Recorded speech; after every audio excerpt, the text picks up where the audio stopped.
if he kills somebody, that gives everybody the right to kill somebody else. Has anyone's mind changed so far? You're still holding your belief? You're still holding your belief, Anderson? Naija? I believe that what Jordan said. He said how he's a hypocrite. I think he should get more time because since he's the president, he's supposed to be the leader of leader of America, like wherever. So if he says not to kill anybody, then he's going to kill somebody. That's being a hypocrite because you're telling people not to do it, but you're going to do it, and I don't think that's fair. So he should get more time. Okay. I want to change my opinion. I agree with Ashley when she said it shouldn't matter about the person, it should matter about the actions. Because if you really think about it, when it comes to like racism, like we think like strong stuff, when about racism, every time something happens between, let's say, I'm with Michael Brown, when the white cop shot him and he died, and then he didn't get any trial. But then when a black boy shot police officer's dog, he got like 20, 30 something years. And when the judge people thought about it, they're like, oh, well, because he's a police officer, he's white, he said this is an offense, let's not give him charge. Because the black guy, let's give him charge. That's what people are thinking about. So I think that when you think... Hold on, though. Instead of, like, you're getting to the race, I want to talk about the person who's in charge. Like, we're going back to, like, Tyler, you get better posture, maybe you could be president. There you go. Yeah, you kind of tune on like a pen, too. If someone is in power, should they be held to different standards or not? Or are we all equal? What would happen then, Terrence? What would happen to society if we maybe didn't hold them to the same standards? Where things change? Kayla, go. I think about it. I agree with you actually because let's say if like what you're saying, if he kills somebody, he's a person, and it was our choice as people to put him in that position. So it's like when Naija said about hypocrites, like that goes like somewhat back to morals. Like who decides what a hypocrite is? Like I know that it's like when you go back on your word, but that's going back to morals. So morals shouldn't be like interfering with someone. We'll pause for a second. Okay, we're gonna take a poll. Hands down. If you think that people in power, Alex. Think people in power should be held to higher standards? Raise your hand. Higher standards. Okay, hands down. If you think people in power should be held to the same standards? Raise your hand.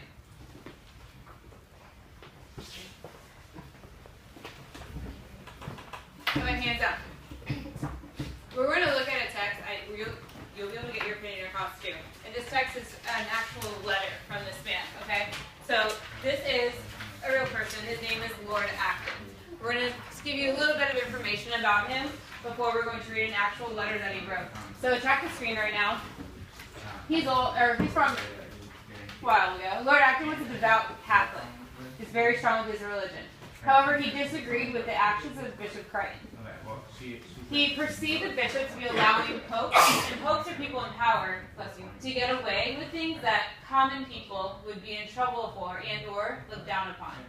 To make sure his voice, thoughts, and opinions were heard, Acton wrote a series of letters to Bishop Crichton.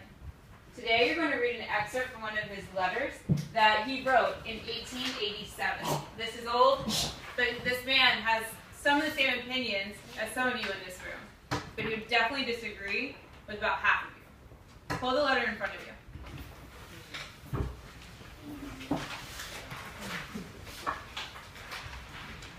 You have your opinion. It may change after reading his, and you want to be thinking about, well, what is his message when we're going through this first read?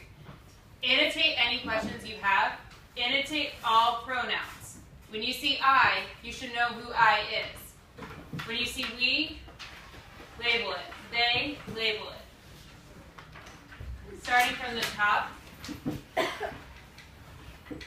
And the title is Judging Men of Power. What I have said is not in any way mysterious or esoteric. You should already have the I labeled on your pages now. Who is the I for that pronoun? Shamina. And what is the author's name, Shamina?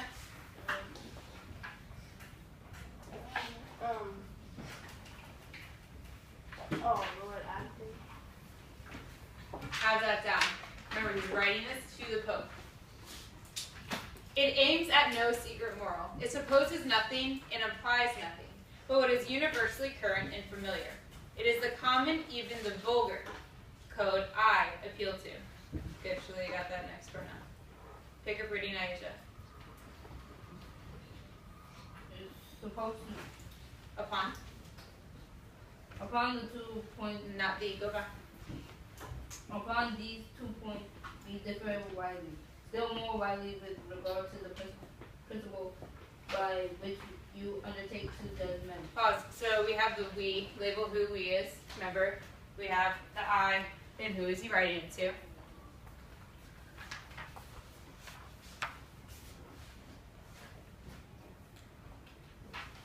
Who is the we in this sentence? Jason? Hold on. What do you mean common class?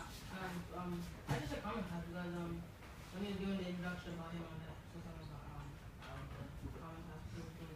Besides that introduction, though, this is a letter that he is writing. So look back at this sentence again. Upon these 2 points, we differ widely, still more widely, with regard to the principle by which you undertake to judge men. Who is he writing the letter to, Jason? Look at the top. Yeah. So who is having the disagreement here? What 2 people, Fernando? Himself and the bishop. And who's himself? Lord Acton. Everyone say Acton. There you go. That's the we. Have it down. Alex. Is he a lord? Like a lord? Or is that just his name? He's not a lord. Good question. Curiosity. That's just his name. The bishop, he has some power. Okay? You say, who is that you? Jason? Who are the 2 people we're talking about? Who's the you? One more time? There's only one of them. Not Acton, so it has to be. Stay with it, love. He's writing the letter. Do his kindness. Lord Acton is writing the letter to Bishop. So the you is Bishop. I'll check in. I'll come over there. Back on in. You say that people in authority are not to be snubbed or sneezed at from our pinnacle of conscious rectitude. I really do not know whether you exempt them because of their rank or of their success and power. Kayla. This does not allow our saying that such a man did not know right from wrong. I cannot accept your canon that we are to judge Pope and King unlike other men, with the favorable presumption that they did no wrong. If there is any presumption, it is the other way, against the holders of power, increasing judgment as the power increases. Power tends to corrupt, and absolute power corrupts absolutely. Great men are almost always bad men, even when they exercise influence and not authority. Still more when you superadd the tendency or the certainty of corruption by authority. If the standard is to be still further lowered out of deference to power, whilst the powerful men of history become examples of morality. Quite frankly, I think there is no greater error. On the bottom of your pages right now, or in your notebooks, whichever you prefer, what is Lord Acton arguing? Take a stab at it. We're going to discuss it. What is he trying to say in his letter? 1 second.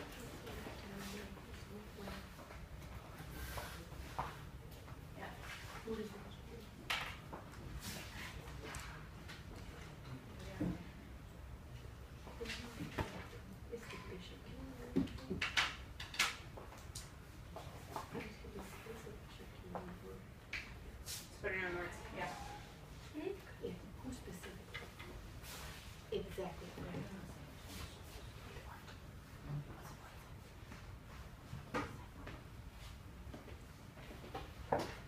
What is Lord Acton arguing?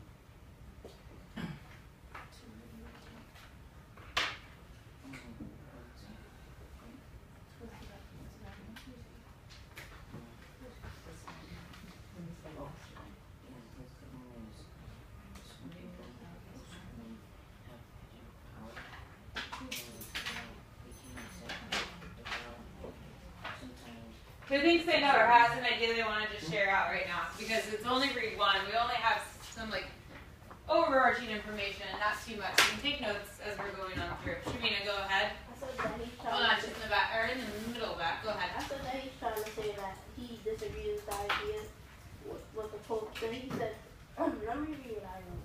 Trying to say that he disagrees with the Pope's idea that we should view people differently based on their position. So I'm getting from it. Your voice is turning off at the end. Make sure you stay strong and confident. Elijah, do you agree or disagree with her? I agree.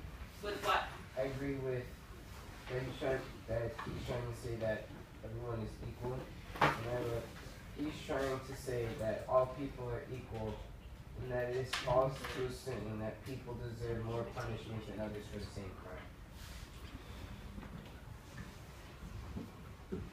Anyone notice a red flag? Something that doesn't really align? Nigel. I kind of disagree with you because Hold on. Which one though? Because what Shamina said is actually different from what Elijah said. I disagree with you, Elijah, because you saying how he's saying that punish for a crime, but he's not talking about crime. He's talking about how people are treated differently because of their success and power. That they shouldn't be judged because of their ranking. They should be treated as equal.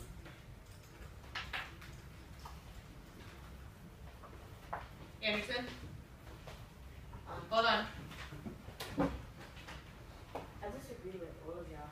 I think that he was saying that he believed that people with higher power should be held to higher standards because I have evidence. He said, quote, increasing judgment as the power increases. So that's saying that you are supposed to be held to higher standards than you have more power. Everyone find that line. It's in 1, 2, 3, 4. Which one is it in? The fourth. The fourth one. And it says, increasing judgment as power increases. Go ahead and circle it. Let's actually start from the top of that paragraph to see if we can zoom in a little bit more to get like what is he even arguing, to then get like why is he arguing this. You want to start reading first, Elijah? Or you want to comment? You comment after. Comment after we read a little bit more. Okay.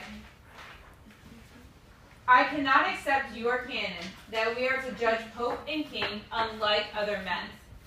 With a favorable presumption, they did no wrong.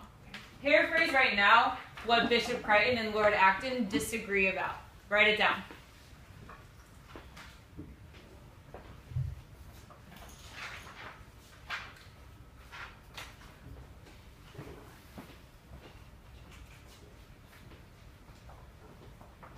Try your best to your own words as possible. What do they disagree? You. 5, 4, 3, 2, 1, and 0. Tell your partner, go ahead.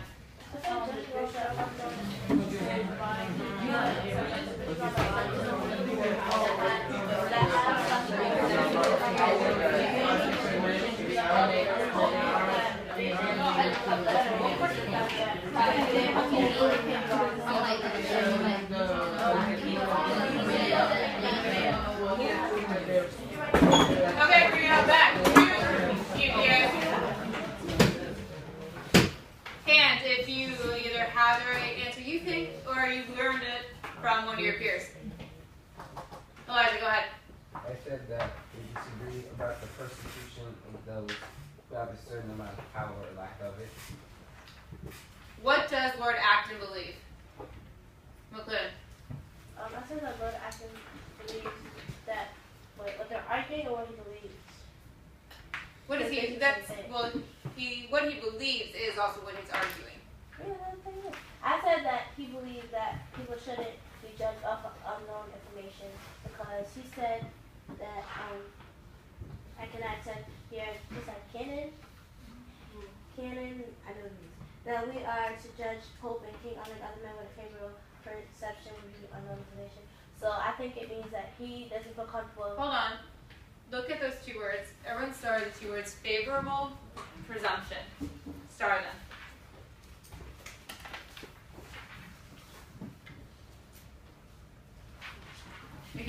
favorable presumption, what does that mean? Write it down what that means, have a favorable presumption.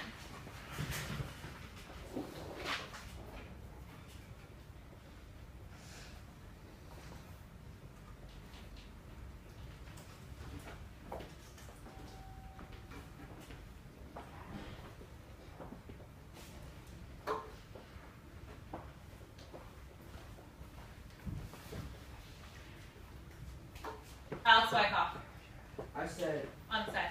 people love to assume first and then investigate later or not. Favorable. What does it mean to? What does it even mean to favor someone or to favor something? Denzel. It means like they might or might not do. Don't make those noises. Jamari. I know it's Jamari. Jamari, what does favorable mean then?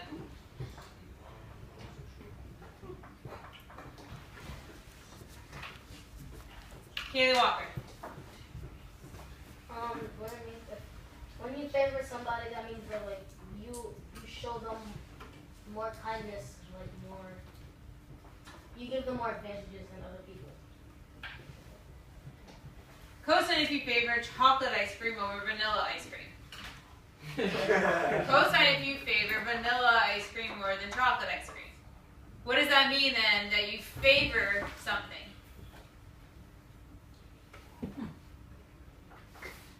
Now you do. The favor something is like you like it more than anything else. Like that's gonna be your first priority. So should we, is what I've been saying, that for men in power, should we give them a favorable presumption? Should we assume the best from them? Yes or no? Stop twice for yes. Stop twice for no. Okay, we're gonna look back on this. Why does he think that? What could happen if that is how we act?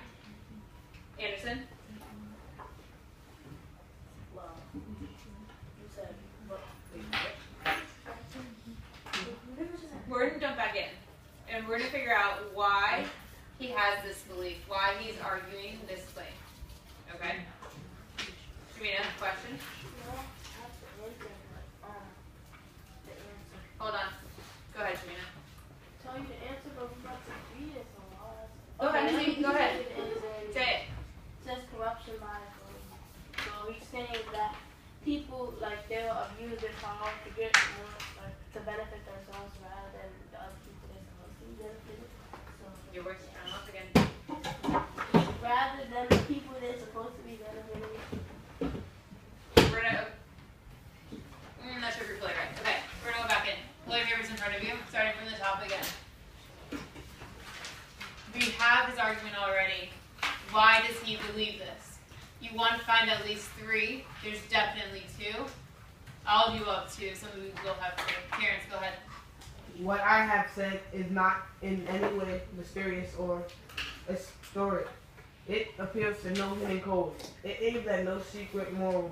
It supposes nothing, and it implies nothing but what is universally current and familiar. It is the common, even the vulgar code I appeal to. Upon these 2 points, we differ widely. Still more widely with regard to the principle by which you undertake to judge men. You say that people in authority are not to be snubbed or sneezed at from our pinnacle of conscious rectitude. I really do not know whether you exempt them because of their rank or of their success and power. This does not allow all our saying that such a man did not know right from wrong. I cannot accept your canon that we are to judge Pope and King unlike other men with a favorable presumption that they did no wrong. If there is any presumption, it is the other way. Against holders of power, increasing judgment as the power increases. Power tends to corrupt, and absolute power corrupts absolutely. Great men are almost always bad men, even when they exercise influence and not authority. Still more when you superadd the tendency or the certainty of corruption by authority. If the standard is to be still further lowered at a deference to power, whilst the powerful men of history become examples of morality. Quite frankly, I think there's no greater error. What could happen to society if we don't hold men of power to higher